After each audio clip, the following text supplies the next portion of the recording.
बहुजन समाज के लोगों, आज लखनऊ में कार्यक्रम था, लेकिन रात सूचना मिली कि एक मुस्लिम भाई को पीट दिया है और ये सरकार गूंगी बहरी हो गई है। हमने कहा कि आपका भाई संविधान हाथ में लेकर आ रहा है और झंडा और डंडा मजबूत है राजस्थान के अंदर। हम देखते हैं कि हमारे मुसलमान भाई को कौन हाथ लगाता है। सुबह ही निकला और ये कहकर निकला उत्तर प्रदेश के लोगों से कि एक मुसलमान भाई को राजस्थान के अंदर सत्ता के सेक्शन में घर से उठाकर थाने में पीटा गया है और एसएसपी की आंखें नहीं खुल रही है। मैंने कहा आपका भाई जा रहा है, क्या अगर वहां न्याय नहीं मिला तो आओगे? तो उत्तर प्रदेश के लोगों से वादा करके आया हूं कि अगर कुछ ही घंटे में अगर इस जिले के प्रशासनिक अधिकारियों की आंखें नहीं खुली तो उत्तर प्रदेश के लोग भी यहीं आने के लिए तैयार बैठे हैं। यहाँ का शासन और प्रशासन भ्रम में न रहे और हम लोग संवैधानिक लोग हैं, हम लोग न्याय प्रिय लोग हैं, हम लोग बेवजह कोई बवंडर नहीं करना चाहते। मैं इस जिले के कप्तान से कहना चाहता हूं कि कप्तान महोदय न्याय लेने के लिए आए हैं और अगर न्याय नहीं मिलेगा तो फिर हम न्याय छीनना भी अच्छी तरह से जानते हैं, हमने छीना भी है। मुझे ये बताइए कि एक हमारे भाई को घर से उठाकर इस थाने के एसएचओ ने क्यों पीटा और उसे इतना पीटा गया कि वो जिंदगी और मौत से लड़ रहा है। यह तानाशाही क्यों की गई? यदि उसके खिलाफ कोई वारंट था या वो क्रिमिनल था तो सबूत पेश किए जाने चाहिए थे। बिना वारंट के, बिना एफआईआर के आप किसी को घर से उठाकर थाने में पीटते हैं। मैं ये कहना चाहता हूं कि ये भी पंचायत चल रही है।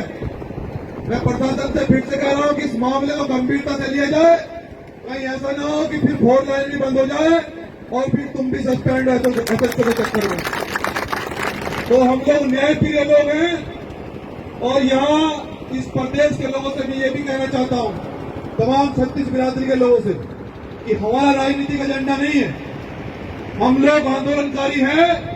सामाजिक मूवमेंट इस देश में दलित, मुस्लिम, पिछड़े, अल्पसंख्यक, आदिवासी को एक मंच पर लाकर जिनका उत्पीड़न हुआ उन्हें सबको एक इकट्ठा करके जो पिटे हैं, जो पीड़ित हैं, जो शोषित हैं, जो वंचित हैं, उनके हक और अधिकार की लड़ाई लड़ने के लिए आपका भाई आपके बीच में पहुंचा है। हम लोग चाहते हैं कि अब राजस्थान में जहां भी हमारे भाई पर, बहुजन समाज के एक भी बच्चे पर हमला होगा, हमारे बुजुर्गों को पीटा जाएगा, हमारी जमीनें छीनी जाएगी, तो भी मारने का झंडा चारों दिशाओं में घूमने का काम करेगा। राजस्थान के लोग जेल जाने के लिए तैयार रहता है, लेकिन हम सरकार को यह कहना चाहते हैं कि अगर तुम जेल भेजना चाहते हो तो अपनी जाओ सलाखें बड़ी कर लो। तुम्हारी जेल में हम नहीं आने वाले। हमारी इतनी जनसंख्या है देश के अंदर, हमारी जनसंख्या देश के अंदर कई तो मुसलमान की जनसंख्या इतनी है कि जेलें हमें कम पड़ जाएगी। हमारे लिए जेल के ताले तोड़ने पड़ेंगे और जेल की दीवारें कम पड़ जाएंगी, सलाखें कम पड़ जाएंगी। मैं ये कहना चाहता हूँ इसलिए सरकार से कि सरकार होश में आ जाए, सरकार न्याय करे, सरकार संविधान के रास्ते पर चलकर एक आम आदमी की बात को सुने। और प्रशासनिक अधिकारियों से मैं कहना चाहता हूँ कि आपको संविधान के अनुसार इस संवैधानिक कुर्सी पर इसलिए बिठाया है कि एक मजदूर के साथ में, एक आम आदमी के साथ में आप न्याय करेंगे। आपको इस कुर्सी पर इसलिए नहीं बिठाया गया है कि एक चाटुकार नेता के कहने पर आकर एक गरीब आदमी को। क्या सरकार और प्रशासन के लोग ये भूल गए हैं कि इनकी आवाज उठाने वाला कोई नहीं है? क्या ये सोच रहे हैं कि इनकी आवाज बुलंद करने वाला कोई नहीं है? अभी अब्दुल कलाम साहब के भी न्याय जिंदा है देश के अंदर और बाबा साहब डॉक्टर अम्बेडकर के भी न्याय जिंदा है देश के अंदर। लेकिन मैं अपने इस 36 बिरादरी के लोगों से और यहाँ दलित और मुसलमान भाइयों से ये कहना चाहता हूँ कि आहों से पत्थर पिघलेगा, इस धोखे में मत रहना। आहों से पत्थर पिघलेगा, इस धोखे में मत रहना। वो तुम्हें अधिकार देंगे, इस धोखे में मत रहना।